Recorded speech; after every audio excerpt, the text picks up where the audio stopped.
una bendición poder recibir. Usted está sirviendo al Señor, ¿verdad? Sí. Usted está pastoreando una iglesia. Sea bienvenido, hermano pastor. Damos gloria a Dios. Damos gloria a Dios porque para Él no hay fronteras, amados hermanos. Y es un honor, un privilegio, hermano, tenerle aquí, hermano pastor Rafael, hermana Sandra, que Dios les bendiga. Hay un gozo en nuestro corazón poder recibirles hoy aquí. Al Señor la gloria por ello. Gracias a Dios. Vamos a la palabra, hermanos, ¿qué le parece? Vamos a la escritura.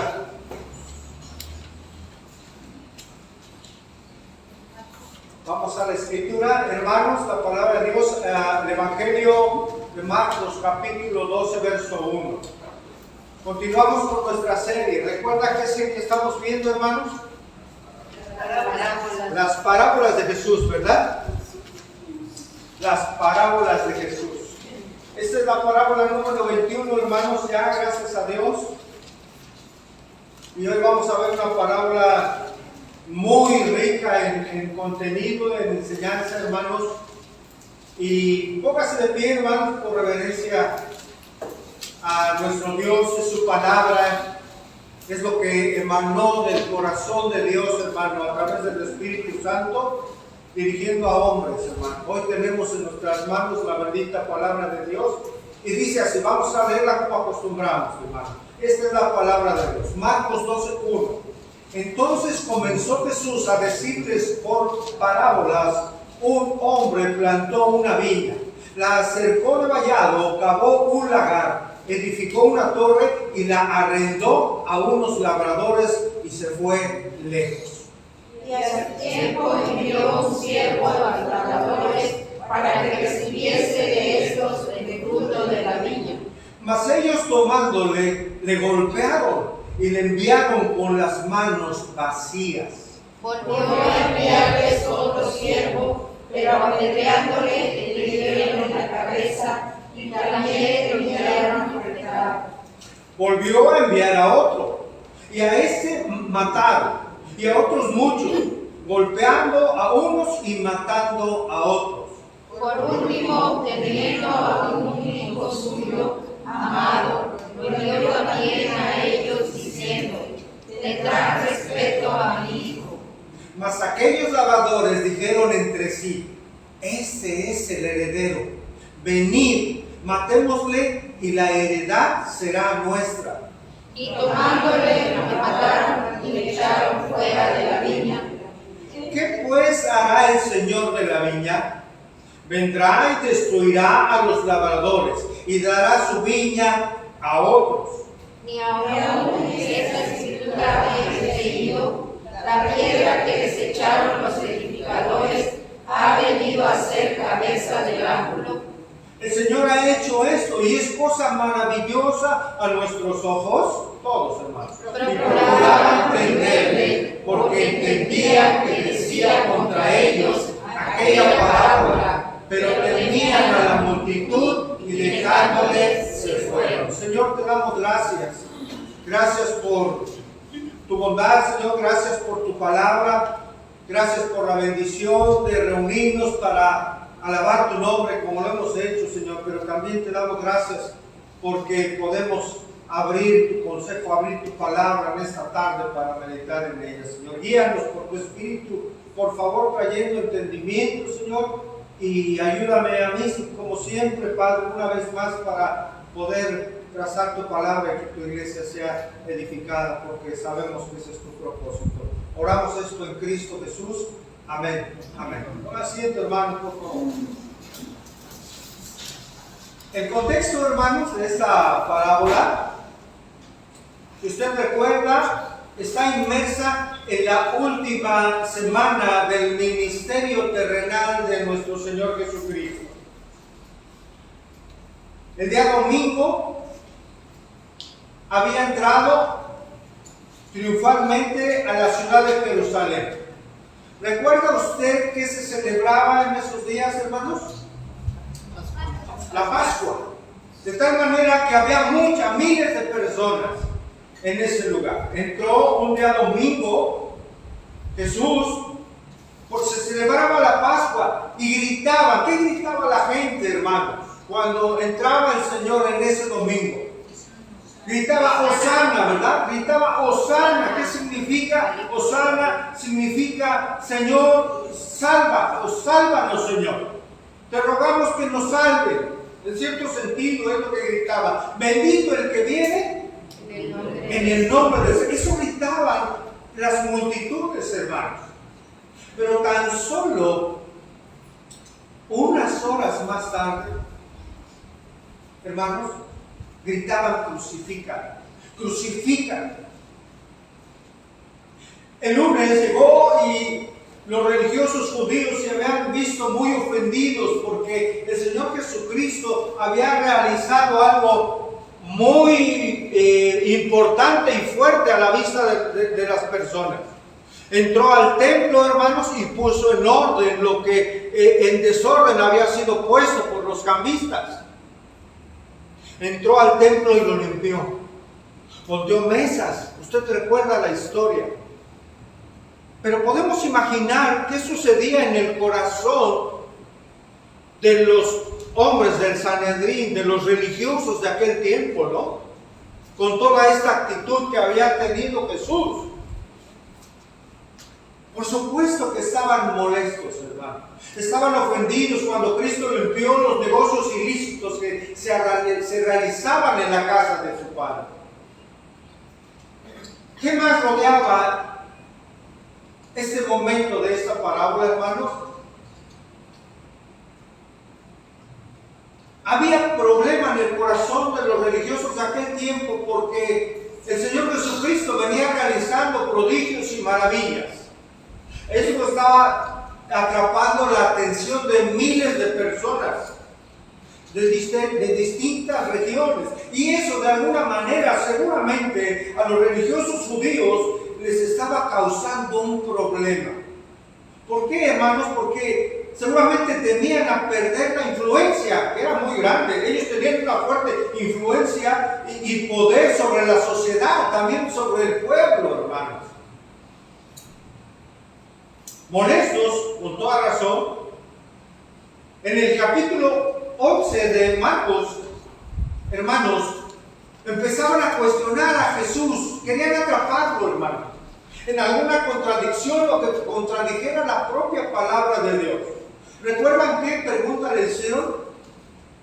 Llegaron los religiosos y le dijeron, ¿con qué autoridad haces estas cosas? Estoy parafraseando, solo para entrar en contexto. ¿Con qué autoridad tú haces todo lo que haces? El Señor, con toda sabiduría, por supuesto, sabiendo que ellos querían atraparlo, les hizo una pregunta. ¿Recuerda alguien que preguntó al Señor, hermanos? Sí, el bautismo de Juan era de Dios o de los hombres. El bautismo de Juan, ¿de quién viene? ¿De parte de quién viene? ¿Es de parte de Dios o es de parte de los hombres? Estos hombres seguramente se quedaron pensativos, hermano, y meditaban. La Escritura enseña que meditaban en lo que iban a responder. Y dijeron, si decimos que es de Dios, el bautismo de Juan, nos vamos a meter en un problema. Estoy parafraseando todo esto, hermano. Ellos sabían que se iban a meter en un problema. ¿Por qué, hermanos? Porque no creyeron. Porque dice, si esto viene de Dios, entonces nos van a culpar porque nosotros no hemos creído en ese bautismo. Pero si decimos, pensaban ellos, que esto viene de los hombres, ¿qué dijeron? La multitud, ¿qué? Va a ponerse en contra, ¿no? De tal manera, hermanos, que querían atrapar al Señor. Ellos maquinaban, estaban en contra de Cristo. Ellos estaban pensando planeando una manera de prender a Jesús. Por ello, hermanos, en este contexto inmediato a esta porción, la narración de esta parábola apunta, entre otras cosas, a los líderes políticos, religiosos e hipócritas, como menciona la Escritura, ¿sí? Ejemplificados en esta parábola con unos personajes. ¿Con quiénes, hermanos? Con los labradores malvados, entiéndanse fariseos y reitero, líderes políticos y religiosos de aquel tiempo. Vamos a ver el desarrollo, hermanos. Marcos 12:1. Entonces comenzó Jesús a decir por parábolas, después de que lo querían cuestionar. Un hombre plantó una viña y la cercó de vallado, cavó un lagar, edificó una torre, ¿y qué hizo, hermanos? La arrendó ¿a quiénes? A unos labradores, y este hombre, dueño de esa viña, ¿qué hizo? Se fue, ¿verdad? Se fue lejos, dice la Escritura. Veamos cómo la parábola describe con precisión, hermano, detalles importantes.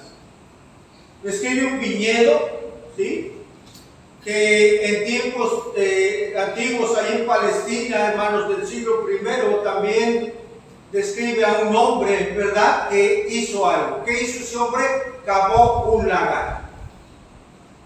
¿Qué es un lagar, hermano? Es un lugar en un terreno. Dice ahí que cavó un pozo, un hueco en la tierra, en donde se ponían las uvas, los racimos de uvas. ¿Para qué, hermanos? Para pisarlas y pisarlas. Y había un pequeño conducto hacia abajo. En una parte más abajo había otro recipiente un poquito más pequeño, pero más hondo, en donde escurría el jugo de la vid. Esto es un lagar muy común en tiempos de nuestro Señor Jesucristo, ¿sí? Y ahí iban en ese segundo pozo con tinajas a recoger el jugo de la uva. Y en este viñedo cavó este lagar y puso un vallado, es decir, cercó, es una reja para proteger ese terreno, ese viñedo, de protegerla de animales e incluso ladrones. Pero también nos narra Jesús que el hombre mandó edificar una torre.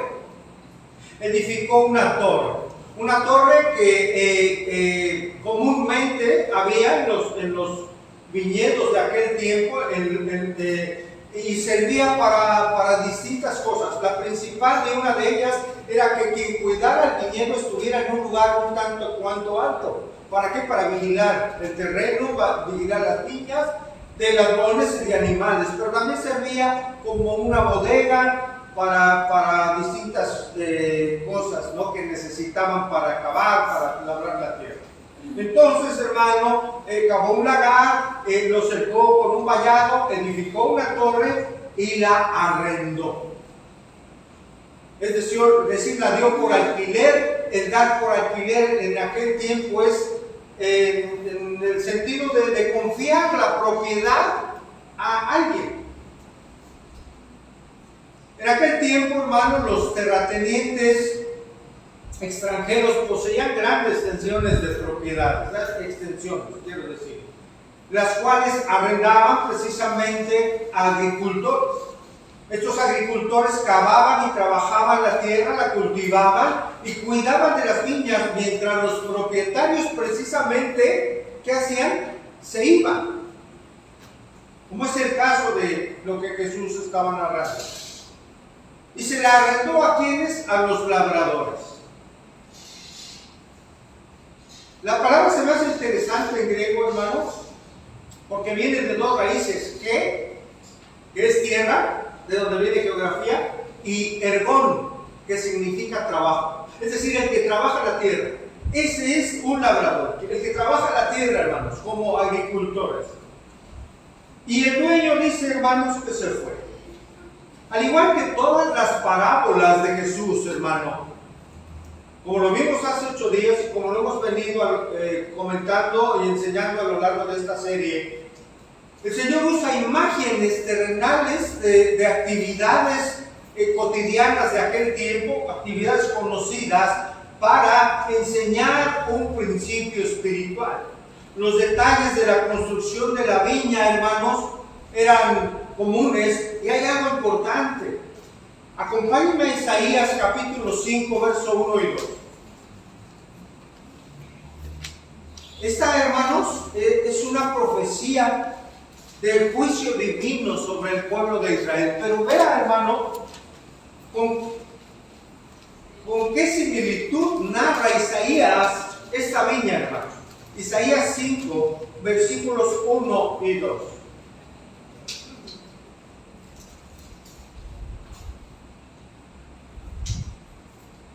¿Llegamos ahí, hermanos? Isaías capítulo 5, verso 1 dice: ahora cantaré por mi amado el cantar de mi amado, ¿a qué? A su viña. Tenía mi amado una viña en una ladera fértil. Vean el verso 2. La había cerrado y despedregado y plantado de vides, ¿qué, hermano? Escogidas, no era cualquier vid. Había edificado en medio de ella una, ¿qué? Una torre, y hecho también en ella un lagar, y esperaba que diese uvas, y dio uvas silvestres. A mí me impactó, me impresionó la similitud de la narración y los detalles, hermano. Y sabe, aquí fueron vides escogidas, vides que Dios quiso poner ahí, hermano, y ahorita vamos a ir entendiendo cada detalle de la parábola. Pero aquí el Señor esperaba algo, esperaba buenas uvas. Él esperaba uvas y nacieron o se dieron uvas silvestres, no amplias, hermano. El hombre, hermanos, que está sembrando, que arrendó su viñedo a estos labradores, ¿quién es? El hombre es Dios mismo. En esta parábola que está narrando Jesús, es Dios. La viña, hermanos, representa al pueblo de Israel. Dios creó todas las cosas, amén. Dios creó al pueblo de Israel con un propósito. ¿Cuál era ese propósito, hermano? Darle gloria a Él, manifestarse a Él, y que a través de ese pueblo se conociera a Dios. El dueño de la viña, reitero que es Dios, se había ido lejos. Ahora, ¿qué sucedió con la viña, hermano? Nos dice Marcos capítulo 12, verso 2. Y a su tiempo envió este dueño, ¿a quién? A un siervo, a los labradores, para que recibiesen de estos el fruto de la viña. Mire, hermano, cuando se arrendaba en aquel tiempo la tierra, el dueño acordaba junto con los que trabajaban la tierra, junto con los labradores, acordaban, digamos, como un tipo contrato para llegar a un acuerdo de la cosecha. ¿Cuál era ese acuerdo? Que cuando viniera o llegara el tiempo de la cosecha, el dueño enviaría a sus siervos para recibir parte de esa cosecha. Era un acuerdo común, reitero, también en aquel tiempo. Pero ¿qué cree, hermano? En ocasiones, cuando el dueño enviaba a algún siervo a recibir la parte que habían acordado, ¿qué cree? Había problemas. No siempre estaban abiertamente dispuestos a entregar lo que se había acordado.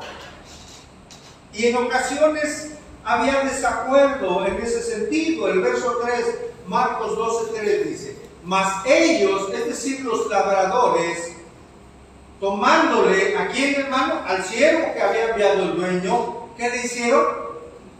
Le golpearon y le enviaron con las manos, ¿qué? Vacías. Vacías. Y fíjense, bueno, le pegaron. Podríamos simple y llanamente entender que le pegaron. Pero mire, la palabra inspirada por Dios, ese verbo golpear, hermano, tiene una connotación todavía aún más fuerte. Porque ese golpear implica ser azotado. Ese verbo implica ser flagelado, hermano. Literalmente, hermanos, se entiende que la versión, yendo al griego original, se entiende que le arrancaron la piel. Cambia, ¿verdad? El sentido de, le golpearon. ¿A qué nivel lo golpearon? Lleva esto, hermano, que le arrancaron la piel. Lo cual describe, hermanos, la severidad con la cual golpearon a aquel siervo que envió el dueño. Este siervo fue a que le dieran la parte correspondiente de la cosecha, ¿verdad? Lo que en realidad le dieron, hermanos, fue una verdadera golpiza. Y además regresó con las manos vacías, sin nada. Por supuesto, hermanos, esta era una actitud de crueldad, una actitud, hermanos, de ingratitud. El dueño confió, arrendó, ¿verdad?, su propiedad para que la trabajaran, para que aquellos hombres que se habían comprometido a trabajar la tierra lo hicieran y que en su momento pudieran recibir beneficio y bendición de esa tierra. Y parte de ese beneficio también el dueño, a través de lo que iban a darle a su siervo. Pero no fue así. El dueño quería bendecir la vida de ellos, hermano. ¿Por qué no decirlo así? Confió en su propiedad y estos hombres actuaron con crueldad, con ingratitud, por supuesto. ¿Sabe qué estaba causando esto, hermano? Indignación en el corazón de la audiencia de Jesús. Y tal vez en la de nosotros, ¿no? Es indignante escuchar esta injusticia. Recuerde que había mucha gente ahí donde estaba Jesús. Y estaban escuchando esto, hermano. Y ahí estaban también, hermanos, los fariseos, estaban los religiosos de aquel tiempo, hermano, oyendo lo que Jesús enseñaba. ¿Qué decidió hacer el dueño, hermanos? Vamos a Marcos 12:4. Volvió a enviar otro siervo. Pero ¿qué sucedió, hermanos? Apedreándole, le hirieron, ¿en dónde, hermanos? En la cabeza, y también le enviaron afrentado. Oye, hermano, ¿qué viene a su mente? Al ver que el primer siervo fue tremendamente golpeado y que el dueño tomó la decisión de enviar a otro. ¿Qué viene a su mente, hermano? Estaban obstinados. No querían dejar. Así es. No querían dejar. ¿Qué viene a su mente? De cómo actuó el dueño. Con esperanza. Con esperanza y con misericordia. paciencia y misericordia. Él fue paciente, ¿no? ¿No le parece, hermano? Fue paciente, igual ahí esta palabra es importante. El dueño, por supuesto, mostró paciencia al enviar a otro siervo, pero a este no le fue pues nada bien tampoco, hermanos. Le fue, no sé si un poco peor o mucho peor que al primer siervo. A este le apedrearon. Y se refiere a que fue también de alguna manera golpeado en la cabeza, y el verbo, hermano, enseña que fue golpeado una y otra vez. O sea, continuamente, por un momento fue golpeado en la cabeza. Y le enviaron afrentado. Significa, hermano, que lo trataron vergonzosamente. ¿Cuál fue la decisión del dueño, hermanos? Que dijimos que era ¿quién? ¿A quién representa? A Dios. ¿Cuál fue la decisión del dueño en esta parábola, hermano? De enviar a un siervo primero, al cual lo trataron y golpearon, y envió a uno segundo, y lo trataron vergonzosamente y lo apedrearon en la cabeza. ¿Cuál fue la decisión del dueño? Marcos 12:5. Volvió a enviar a otro. ¿Y a este qué hicieron, hermano? mataron, y a otros muchos, escuche, envió a otros muchos, golpeando a unos y matando a otros. Vemos nuevamente, hermanos, la gran paciencia del dueño. Al enviar a otro siervo más, el cual no solo lo golpearon, hermanos, seguramente muy fuerte, sino que lo mataron, le quitaron la vida. Y no solamente eso, el dueño de la viña envió a muchos, dice ahí, a muchos más, a los cuales a unos golpearon y a otros también mataron. Ahora, hermanos, ¿a quiénes representan estos siervos que el dueño había enviado? Y que no solo fueron golpeados, sino que incluso varios de ellos les fue quitada la vida. ¿A quiénes representan, hermanos? ¿A quién? A los profetas. A los profetas. Vean qué interesante, hermano, lo que está enseñando Jesús en esta parábola. Eran los representantes de Dios. Eran los representantes de Dios. Hombres que hablaron de parte de ¿quién? De Dios. Eso es un profeta, ¿verdad? Todos estos siervos son los profetas, hermanos. Todos aquellos que son considerados en el Antiguo Testamento y profetas enviados de Dios también en el Nuevo Testamento. Hombres que proclamaron en el estricto sentido de la palabra un mensaje de parte de Dios. El mensaje de Dios, pregunta, ¿se sigue proclamando hasta el día de hoy? En el estricto sentido de la palabra, ¿hoy hay profetas en ese sentido, hermano? Claro que sí. Hoy se sigue, hoy el Señor sigue enviando a hombres a proclamar su palabra porque son sus enviados. ¿Cuántos dan gloria a Dios por ellos? A eso se refiere estos hombres, hermanos, a los profetas, estos hombres que murieron, que fueron golpeados, se refiere a los mensajeros de Dios. Una y otra vez, hermanos, sabemos la historia bíblica del pueblo de Israel. Una y otra vez Dios había enviado a sus profetas, ¿verdad? ¿Para qué los enviaba, hermanos? Para llevar un mensaje de parte de Dios. Muchas veces, hermanos, porque el pueblo de Dios era un pueblo rebelde, de dura cerviz, muchos de los mensajes de los profetas eran de advertencia y de juicio. ¿No es cierto, hermanos? El Señor envió a sus mensajeros a Israel esperando recoger frutos de arrepentimiento y de justicia, hermanos. Pero fueron maltratados, los profetas fueron heridos, algunos de ellos fueron asesinados. Esto lo vemos ahí en Jeremías, no lo busque, Jeremías 7, Mateo 23, lo narra. Vamos a Mateo 23, hermanos, 23, 33.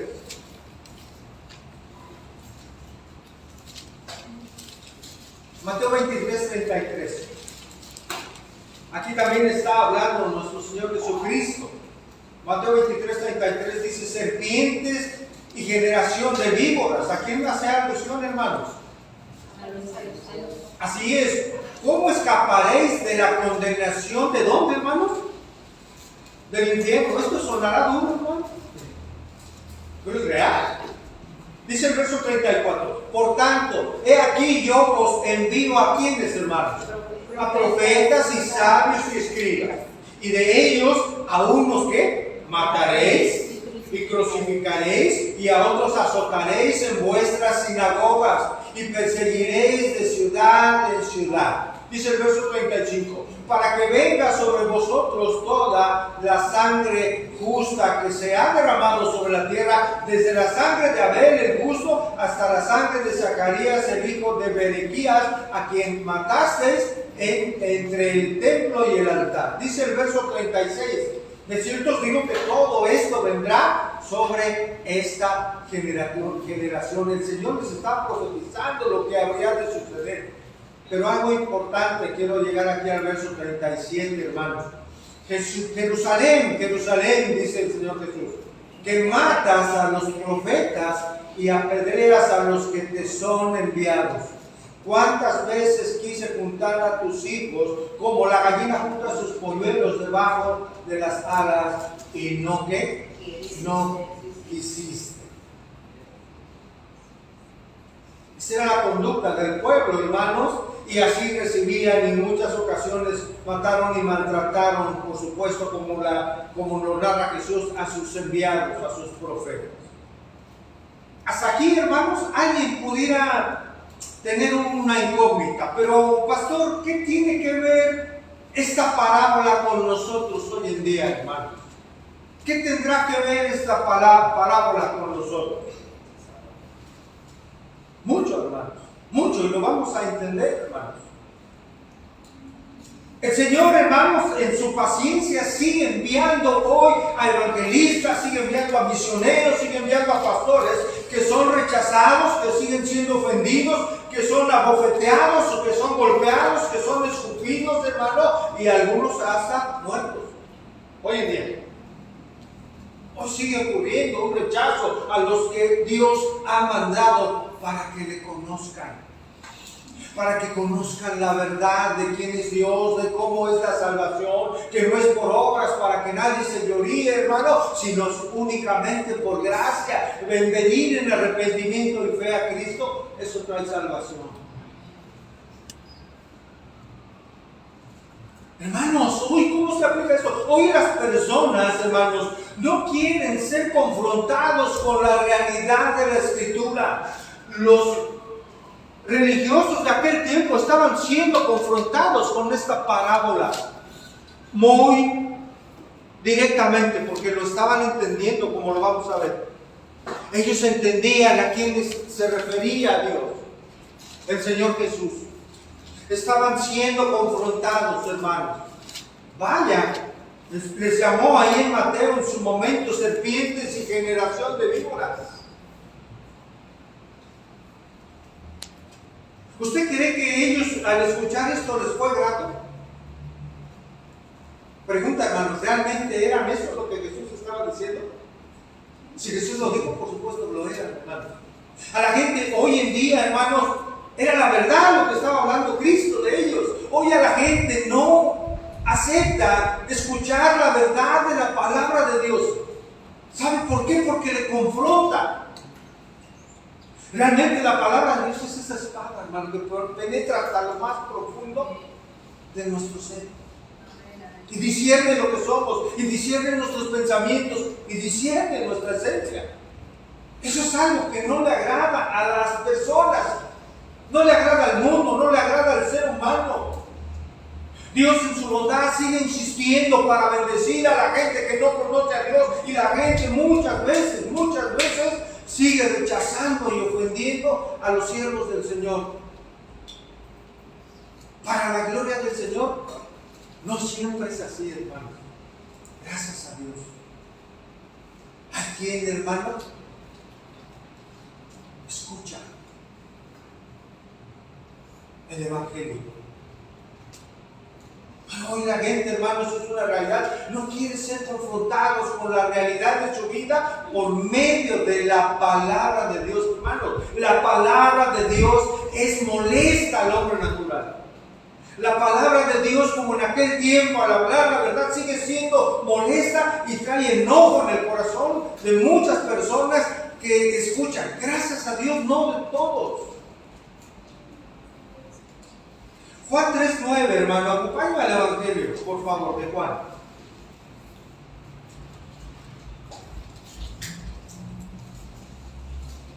Hablando acerca de que muchas personas no se molestan con la verdad, hermanos, al ser confrontadas. Cuando vamos a compartirle a alguien de Cristo, hermano, es porque sabemos que Dios, hermano, quiere iluminar esa vida, para que esa vida venga a ser sacada por el Señor, hermano, de las tinieblas a su luz. De aquellas tinieblas en que estábamos antes usted y yo, hermano. Y hoy podemos venir a la luz, hoy estamos en la luz, quiero decir. Dice Juan 3:19, y esta es la condenación, que la luz vino a este mundo y los hombres amaron más las tinieblas que la luz. ¿Por qué fue esto, hermano? ¿Por qué amaban más las tinieblas? Porque sus obras eran ¿qué? malas, hermano. Las personas hoy en día, hermanos, como en aquel tiempo, no quieren que se les diga la verdad, porque la verdad, hermanos, confronta las vidas. La verdad de Dios en la palabra confronta nuestra vida, ¿no es cierto, hermanos? Confronta la vida de cualquier persona. Hoy la gente tristemente tiene comezón de oír. Quieren que se les enseñe solo cosas agradables a su oído, hermano. Hoy tristemente, hermano, lo sabemos, hay lugares que les gustan mucho las fiestas, hermano. Hablo de iglesias que les gustan las fiestas, que no reciben muy bien los estudios, hermano, que no quieren la palabra, que se les predica a 20 minutos y están conformes. Hoy muchas personas se complacen con que en su iglesia, hermano, se asemeje a un club para tener relaciones sociales.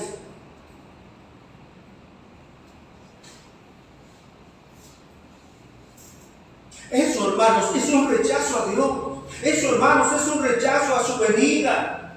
Eso es un rechazo al enviado de Cristo, de Dios que es Cristo. Eso es un rechazo a la propia palabra de Dios. Yo le pregunto a usted, hermano, en esta tarde, hermana, ¿qué clase de iglesia quiere usted en este lugar?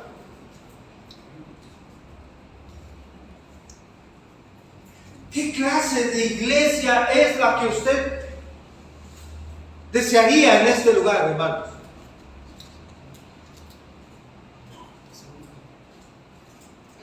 O mejor dicho, mucho mejor dicho, ¿qué iglesia es la que desea Dios para este lugar y para todo lugar? Eso tiene una respuesta, hermanos. ¿Sabe qué iglesia Dios desea para su iglesia, para sus hijos? Desea la iglesia que la palabra de Dios describe, a la manera de Dios, a las formas de Dios, hermano, como la palabra de Dios nos enseña. Quiero decirlo así, hermano. Mire, hay para todos, y cada quien busca lo que cree conveniente. ¿Sí o no? Para las personas, no me refiero a ustedes, hermano, que desean una iglesia fiestera, pues hay iglesias fiesteras, o lugares donde la fiesta abunda, hermano, y la palabra es diluida.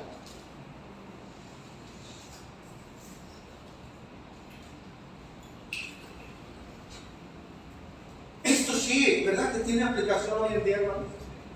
Pero por supuesto que la tiene, hermano. Por supuesto que la tiene. El deseo de Dios, hermano, es que la iglesia sea una iglesia dirigida por el Espíritu Santo conforme dicta su palabra. Amén.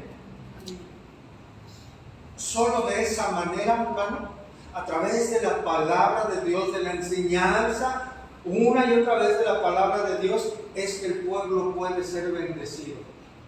Es a través de la palabra que el pueblo únicamente puede crecer en madurez, que puede ser un pueblo entendido y un pueblo maduro, un pueblo preparado para toda buena obra. No hay otra manera, hermano. No hay otra manera. Veamos ahora, hermanos, lo que hizo el dueño por último. Marcos 12:6, me refiero a lo último que hizo el dueño, hermano. No voy a pensar que ya terminamos.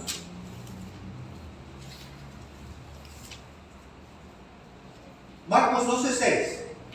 ¿Está conmigo, hermano? Sí. Bueno, quiero decir, atento. Dice, por último, ¿verdad? Teniendo aún un hijo suyo. ¿Y cómo lo describe? Esto es tremendo, hermano. Era un hijo amado. Eso lo envió también a ellos diciendo, tendrán respeto a mi hijo. En lo natural, hermano, cualquiera hubiera esperado que el dueño actuara hasta jurídicamente, ¿no? Había leyes en aquel tiempo para aquel que mataba. Hubiera cualquiera esperado esto para que las autoridades aplicaran la ley hacia los asesinos. Pero la actitud del dueño es sorprendente, hermano, a veces hasta inexplicable y para algunos hasta absurda. Después de todo lo que había pasado ahí en su viña, envió a su hijo, al cual era un hijo amado, pensando que le tendrían respeto por ser el hijo del pueblo. Ya no envió a ningún siervo, hermano. Envió a varios, ¿verdad? Eran muchos, ¿no es cierto? A diferencia de que eran muchos siervos, ahora solo envió a uno. Muchos, uno. Porque era único, es único. No hay otro como Jesús, hermanos. El Señor, el dueño, envió a su único hijo amado. Hoy entendemos, hermano, que explicando esta palabra, entendiéndola, está hablando del Señor Jesucristo, nuestro único Dios, nuestro único Salvador, porque reitero, no hay nadie como nuestro Señor, hermanos. Pero ¿qué sucedió? Dice el verso 7. Mas aquellos labradores dijeron entre sí: este es, ¿quién? El heredero. Venid, matémosle y la herencia será nuestra. La llegada del hijo, hermano, pudiéramos entender que quizá ocasionó que aquellos labradores creyeran que el propietario tal vez había muerto o ya no vendría, y que este hijo era su único heredero. En Palestina en aquel tiempo, hermano, una propiedad que no se reclamaba durante ciertos años pasaba a ser de aquel que primero que la reclamara o hiciera por ella.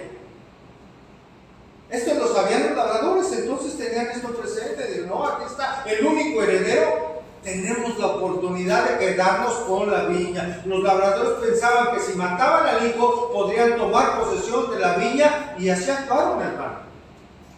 Jesús está revelando, hermano, algo importante, está revelando de alguna manera el corazón pecaminoso del hombre, del ser humano. El ser humano quiere vivir para su propia gloria. Ellos querían lo suyo, a costa de lo que fuera. Hoy el ser humano, hermano, quiere tener, quiere poseer, y hace a costa de lo que sea, en algunos casos, para tener lo que quiere. A costa de las vidas, quizá en ocasiones, hermanos. Tristemente sí. Tristemente sí. Hoy el ser humano, hermano, desea vivir para su propia gloria. Hoy el ser humano quiere vivir, hermano, para sí mismo. No quiere honrar a Dios. El hombre natural no desea darle gloria y honor a Dios. El hombre natural no desea reunirse en una iglesia para venir a alabar a Dios. No lo desea, porque no tiene a Dios, no conoce a Dios. No les interesa congregarse. Se lo digo tajantemente. Quien no se congrega, hermano, que no tiene una iglesia donde congregarse, y que vive sin congregarse, y que piensa vivir así sin congregarse, es alguien que no tiene a Dios en su vida, y es alguien que necesita a Dios, amados hermanos, y es alguien que si el Señor no hace algo en su misericordia, esas personas están condenadas al tormento eterno. Esa es una realidad, hermanos, porque es lo que enseña la Escritura. Pero hay esperanza para Cristo Jesús, para los hombres en Cristo Jesús. Hay esperanza en Cristo, hermano, como la hubo para nosotros. Hay esperanza, hermanos, para nuestros familiares que no están en el Señor. Hay esperanza, hermanos. Hay esperanza en Cristo Jesús. Porque Él no echa fuera a nadie que viene con un corazón humillado ante Él.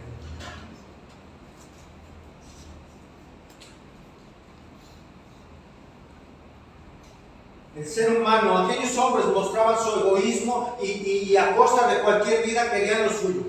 Esto es nuestro, queremos vivir así y así lo vamos a hacer. Ah, que es el hijo del dueño, ¿lo van a respetar? No, hombre, no fue así. Hermanos, ¿acaso esto no muestra de una manera muy general el actuar del ser humano sin Dios, del hombre natural, del mundo. Reitero, el hombre natural vive sin darle honra a Dios, sin tener temor de Dios, sin pensar lo que hace y preguntarse si lo que va a hacer y lo que va a actuar y lo que va a decir honra a Dios. Hicieron lo contrario los ladradores, ¿no es cierto, hermanos? ¿Sí o no? Dios esperaba que respondieran correctamente. No lo hicieron así, ¿sabes? Hoy en día, el pecado, hermano, sigue avanzando en la tierra, en el mundo. Y siempre va a haber personas que hagan cosas contrarias a la voluntad de Dios. Hubo un dueño de una televisora aquí en nuestro país, hermanos, que les dijo a sus colaboradores que les dijo literalmente que salen en pantalla: quiero decirles que ser diferentes en un mundo lleno de insensatez, fíjense, eso es algo sensato, algo bueno. Quiero pedirles a mis colaboradores que salen en pantalla que ser diferentes en un mundo lleno de insensatez es valentía. No caigan en tratar de encajar en ser normales, ¿no?, para el mundo, ante la vista del mundo. Démosle a nuestros televidentes la opción de ver algo distinto. Por favor, ayúdenme a ayudar. ¿A qué se refería este dueño de esta televisora? A que no incluyeran el lenguaje woke que hoy se utiliza. Es decir, está diciendo algo que es correcto. De alguna manera está dándose cuenta que el mundo está caminando en insensatez. ¿Y qué pasó, hermanos? ¿Todos le aplaudieron? ¿Todos recibieron bien esta determinación? No, empezaron a lloverle críticas y enojo de todo tipo, hermanos. Mire, Dios en su soberanía, Él es el que pone reyes y quita reyes. Dice la Escritura que las autoridades que Él las pone, ¿no?, los gobiernos, Él los pone, y que debemos orar por ellos y obedecerlos, por supuesto. Él es el que los pone. Ya cada quien obra como desea, pero le entregará también cuentas ante Dios. Porque aunque no lo sepan, Dios los ha puesto ahí. Un día lo van a saber. Dios en su soberanía, hermano, ha puesto a un hombre ahora a dirigir Estados Unidos. No hablo política, escuchen, hermano. A un hombre que no está de acuerdo con la libertad de género, que no está de acuerdo con el apoyo que las escuelas brindan a los niños y niñas para decidir su género. Él no está de acuerdo con eso. No está de acuerdo con el lenguaje woke de ellos y esas cosas, hermano. Él solo va a reconocer el género que habla la Biblia. No mencionó la Biblia, pero así lo está haciendo. Hombre y mujer, únicamente. Únicamente, hermano. Hombre y mujer, el género o los géneros que Dios creó. Eso es lo que Dios, hermano, enseña en su palabra, ¿no es cierto?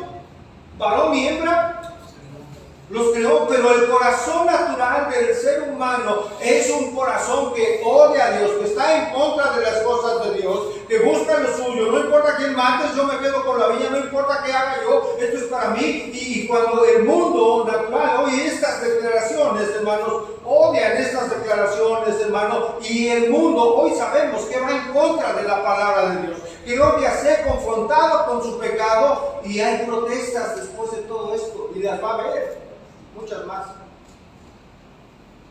¿Por qué cuento esto, hermano? Usted puede entender, hermano, darse cuenta que el mundo va en contra de los designios de Dios por completo, y que decidieron mal, ha enviado a su hijo, a lo suyo vino ¿Y los suyos qué? Vino a su creación, hermanos.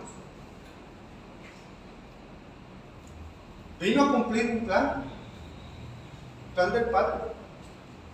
Y los suyos, su pueblo, no le recibió. Tampoco recibieron como el dueño esperaba a su hijo. Lo mataron. Dice el verso 8, hermano, Marcos 12:8. Y tomándole, le mataron y le echaron fuera de la viña. Es decir, hermano, sin sepultura, sin ninguna consideración, y como un animal muerto, haciendo referencia a la parábola, hermano, como un animal muerto, lo aventaron, lo echaron. Eso, el verbo significa eso, que lo arrojaron fuera, hermano. Lo levantaron, lo aventaron fuera de la viña. Pero Jesús hace una pregunta, hermanos, en el verso 9, a su audiencia, Marcos 12:9. ¿Qué pues hará el Señor de la viña?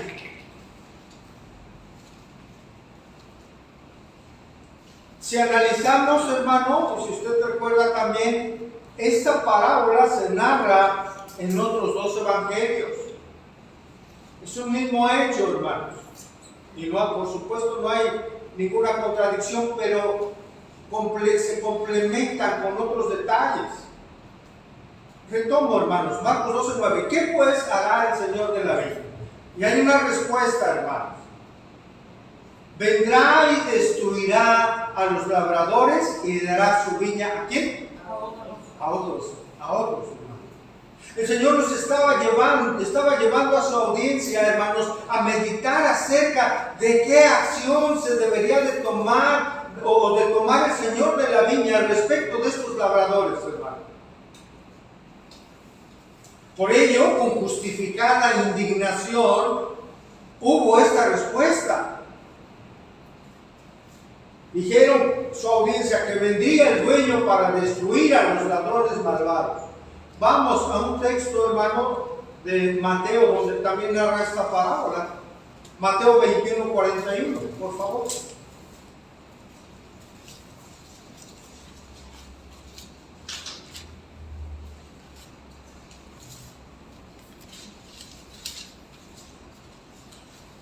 Mateo 21:41 dice, le dijeron, a los malos destruirá sin misericordia. Vea cómo hay más detalles. Y arrendará su viña a otros labradores que le paguen el fruto de ¿qué? El fruto a su tiempo. Es decir, los labradores serían destruidos. A estas alturas, hermanos, los líderes religiosos hipócritas que estaban escuchando sabían que Jesús se estaba dirigiendo ¿a quién creen? A ellos. No solo dirigiendo, hermano, los estaba condenando porque iba a venir un juicio. Era fuerte. Jesús estaba condenando a los líderes religiosos. Vea cómo reaccionaron ante tal condenación de Jesús. Ellos sabían perfectamente cómo el Señor los estaba señalando. Vamos a esta misma parábola, pero ahora en Lucas, por favor. Lucas 20:16. Porque exclamaron algo bien interesante. Lucas 20:16.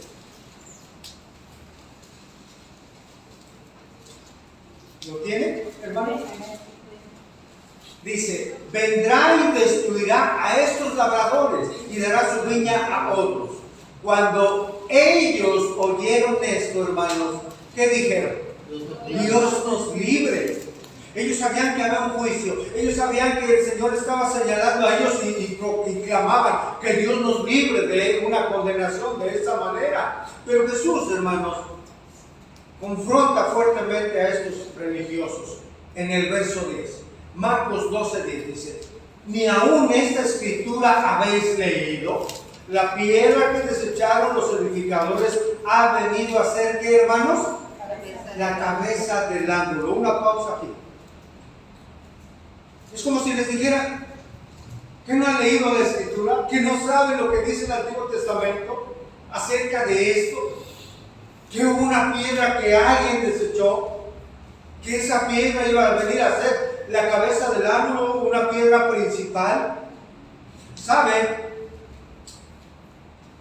Los eruditos enseñan que el Salmo 118 era un salmo muy conocido, porque muy seguro es que se cantaban estos salmos, hermano, sobre todo este salmo en el día de la Pascua. Es decir, cada año lo cantaban. Y el Señor dice, ¿acaso no saben lo que dice la Escritura?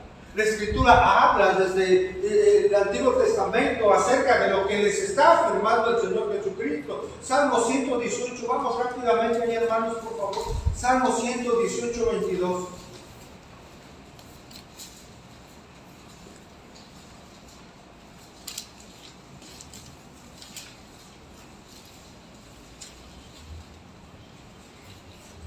Vean lo que dice este verso, hermanos.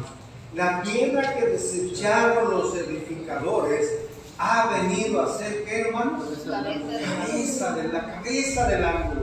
¿Qué es una cabeza de un ángulo? En la arquitectura, hermano, es una piedra que forma parte de un fundamento de la parte de abajo, y que es una piedra que forma un ángulo. Es una piedra que da fuerza a la construcción. Hablando en arquitectura, una piedra del ángulo, cuando hay bóvedas o construcciones o arcos de este tipo, la piedra principal que da fuerza y sostén a un arco así, es la piedra que va en medio, la que hace fuerza y hace fuerza en la construcción y hace fuerte el arco. Es una piedra importante, muy importante. En ese sentido figurado, hermano, es en el que está hablando Jesús. En este salmo, hermano, reitero, se cantaba cada año en la Pascua. Habla acerca de que los constructores desecharon una piedra que vino a ser la piedra principal del edificio. Hermanos amados, esa piedra principal y más importante es la piedra de la iglesia de Cristo, que Cristo es su cabeza, hermanos. Amén. Esta es la iglesia de Cristo. Cristo es la piedra angular y principal de su iglesia, que es columna y baluarte de toda verdad. Importante, la cabeza del ángulo es Cristo, hermano. Para los líderes de Israel, en su ignorancia, hermano, porque está siendo evidente esto, Cristo, la piedra no era suficientemente buena, la tenían enfrente, hermano. En su momento estaban frente al Hijo de Dios, al Hijo de la viña, al Hijo de Dios, hermanos. Pero para estos hombres, en un momento determinado, no era esa piedra que esperaban, era una piedra rechazada, inadecuada, imperfecta e inaceptable. Aquellos que se jactaban de ser más, de estar más cerca de Dios, de seguir más de cerca a Dios, de obedecer a Dios, estaban siendo confrontados. Jesús les estaba diciendo, son ignorantes. Porque él dijo, ¿que acaso no saben lo que dice la Escritura? Son ignorantes de las Escrituras. Aquel a quien los ladrones, hermanos, desecharon era el principal de todas las personas enviadas. Aquel que fue enviado después de los profetas, ¿sí? Le está diciendo Jesús, ustedes le han desechado. Han desechado al Hijo de Dios. Dice el verso 11, el Señor ha hecho esto y es cosa maravillosa a nuestros ojos. ¿Cuántos dan gloria a Dios, hermanos? Estaba Cristo mismo delante de ellos. Él lo había hecho la piedra más importante, principal. Dice el Señor ha hecho esto y es cosa maravillosa a nuestros ojos. En este Salmo, hermanos, 118 y en todas las Escrituras está revelado que Jesús es el Mesías. Amén. Está revelado que Jesús es el Señor y que Jesús es el Salvador. El Salmo 118, 25, se lo leo. Oh Jehová, sálvanos ahora, te ruego, oh salva, oh Jehová, que nos hagas prosperar ahora. Oh salva, es decir, oh sana, hermano. Sálvanos, como se gritó en aquel tiempo en la entrada triunfal. Hermanos, solo en Cristo hay salvación, porque solo es el camino, solo es la vida y la verdad, hermanos. Tristemente para muchos hoy en día, Cristo no es nadie. Siguen menospreciando y teniéndolo en poco o en nada a Cristo. Judíos, hermanos, Hoy siguen despreciando a Cristo.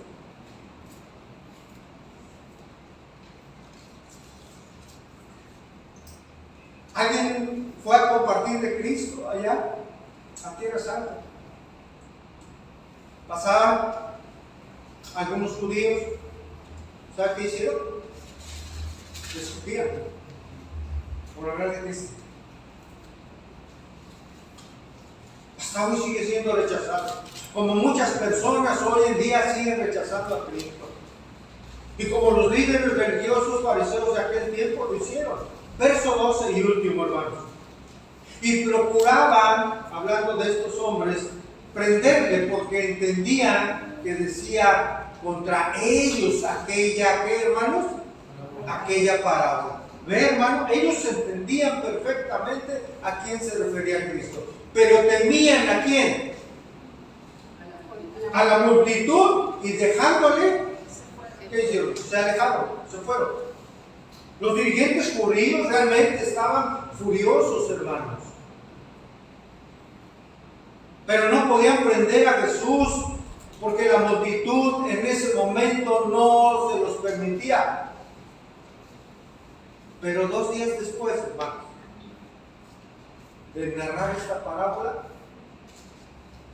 se iba a cumplir el plan perfecto de Dios. Gloria a Dios, hermanos. Porque en ese plan, en ese sacrificio, es donde usted y yo, y todo aquel que ha ido a Cristo, hemos encontrado nuestra verdadera libertad, hermano, y el perdón de nuestros pecados, y vida eterna. La audiencia entendía, hermano. Entendía que sus antepasados habían perseguido y dado muerte a los profetas de Dios. Y que ahora Jesús hablaba de ellos. Ellos lo sabían porque ellos también, hermano, intentaban hacer lo mismo con Cristo. Y aquí hay una enseñanza importante, hermanos. Esos hombres, ¿por qué no le atraparon, hermanos?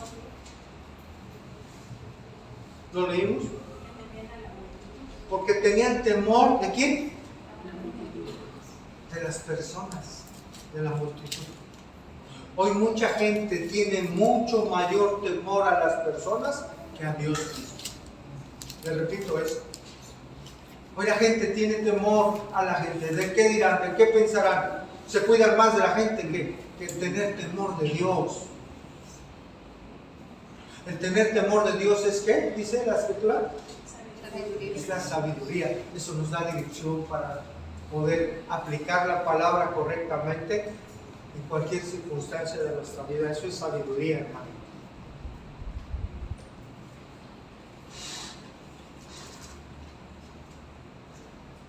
Se lo digo coloquialmente, hermano.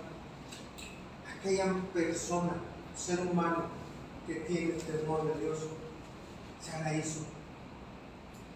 Porque va a dar gloria a Dios por su manera de vivir. Porque va a dar gloria a Dios por su matrimonio, por su trabajo. Va a ser una vida de bendición para su familia, para sus hijos, para la sociedad. Pero lo más importante, va a dar gloria a Dios por lo que haga. Hay muchas personas, hermano, que tienen mayor temor a los hombres, pero no a Dios. ¿Qué nos lleva esta parábola, hermanos, para sobre el final? A meditar, ¿verdad? Acerca de Jesús, acerca de la paciencia de Dios, acerca de que Dios, hermano, está para toda persona. Pero también a meditar que habrá quien le reciba y habrá quien le rechace. Dice la Escritura en Lucas 20, yo se lo leo 18, todo el que cayere sobre aquella piedra será quebrantado, mas sobre quien ella cayere será desmenuzado o le desmenuzará. Pero también, hermano, Cristo no solamente puede ser esa piedra de tropiezo como dice la Escritura, porque es una piedra que quebranta y que desmenuza para los que no lo aceptan. Pero para aquellos que aceptan a Cristo, hermano, viene a ser esa piedra angular que lleva a la salvación y lleva una vida nueva, hermano. Dice 1 Pedro 2:7, para nosotros, ¿cuántos dicen amén, hermano? Para nosotros, pues, los que creéis, Él es precioso. Pero, para los que no creen, la piedra que los edificadores desecharon ha venido a ser la cabeza del ángulo, la principal, y piedra de tropiezo, y roca que hace caer, porque tropiezan en la palabra, siendo desobedientes, a lo cual fueron también destinados. El que no está en Cristo va a tropezar con la palabra, hermano, porque no va a poder obedecer la palabra, no va a desear obedecer la palabra. Concluimos, hermanos. Los ladrones malvados eran aquellos líderes religiosos. Intentaron hacer algo tremendo, acabar con Cristo, hermanos, a toda costa, pero no pudieron. Cristo vive hoy. Nuestro Señor y Salvador está vivo hoy y vivirá para siempre, hermanos. Hoy reina.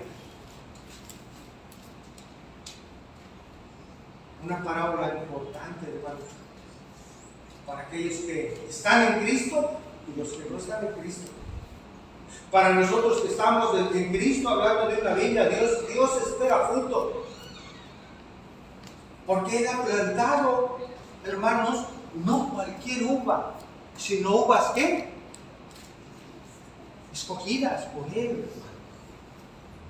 Dios espera fruto de usted y de un servidor, hermano. Cual al 30, cual al 60, cual al 100 por uno. Dios espera fruto de sus hijos y de sus hijas. Amén. Amén. Si usted hoy está sin Cristo, hoy es el día que el Señor puede darle vida nueva y puede perdonar todo su pecado. Solo necesita venir a Él en arrepentimiento y fe y reconocerle como su Señor y como su Salvador. El Señor sigue dando vida eterna, hermano. Cada día. Y no desecha ninguno que viene en arrepentimiento y fe. Si usted está sin Cristo hoy, no le rechace. Reconózcale como su Señor, como su Salvador, para que pueda usted ser llamado hijo o hija de Dios. Nadie puede impedir los planes de Dios, hermanos. Nadie. Dios es paciente. Nuestro Dios es misericordioso. Él nos rescató, hermanos, porque antes queríamos vivir para nosotros mismos, a nuestra manera. Hoy Él dirige nuestra vida a través de su Espíritu Santo por su palabra. Y eso es de glorificar a nuestro Dios, hermano. Por eso lo cantábamos o hemos cantado, nuestro Salvador maravilloso. Él entregó su vida por nosotros para hacernos nuevas, en verdad nuevas criaturas. Hermanos, que el Señor bendiga su palabra. Oremos, hermanos. Padre bueno, te damos muchas gracias, Señor, en esta noche. Gracias por tu palabra, Señor, que nos confronta, Señor, escrita hace más de 2000 años, nos sigue confrontando. Es esa espada, Señor, que penetra lo más profundo de nuestra alma, de nuestro ser. Que nos confronta, Señor, como de alguna manera también fueron confrontadas muchas personas en aquel tiempo, Señor. Ayúdanos, Señor, a apreciar tu palabra, apreciar estos tiempos, Señor, en los que la podemos estudiar, Señor.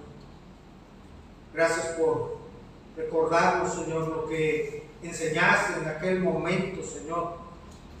Solo unas horas o un par de días antes, Señor, de ser crucificado, Señor. Estabas recordándole, Señor, quién eres tú, Señor. La piedra angular, la piedra principal que muchos han desechado. Hoy te damos gracias porque en tu gracia has permitido, Señor, a través de la fe que has puesto en nosotros. En aquel día que entregamos nuestra vida, nos has permitido hoy ser hijos tuyos, Señor, y ser guiados por tu Espíritu, Padre. Te damos gracias. Dice tu palabra, Señor, que fuimos rescatados, Señor, de nuestra vana manera en la que vivíamos. Y Señor, que podamos tener siempre presente esto, que fuimos rescatados, Señor, no con oro ni plata, sino con tu sangre preciosa, Padre, como de un cordero sin mancha y sin contaminación. Y de esa manera quieres que te agrademos, Señor, viviendo como tus hijos e hijas, Señor, dando gloria a tu nombre, Señor. Porque para eso nos has rescatado, para darte gloria, Señor. Para ya no vivir más para nosotros mismos, sino para aquel que murió y resucitó. Y tú estás vivo. Gracias, Señor, por tu palabra. Llévanos en tu paz. Bendice a cada uno de mis hermanos y hermanas. Y, Señor, si tú quieres, permítenos estar aquí conmigo, Señor, glorificando tu nombre, dándote gloria, cantando alabanzas a ti, Señor, pero también siendo edificados en tu verdad, porque tu palabra es verdad.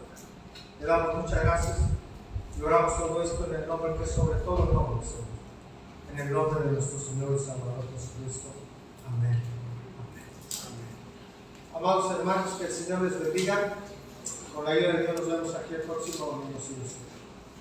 Buenas noches.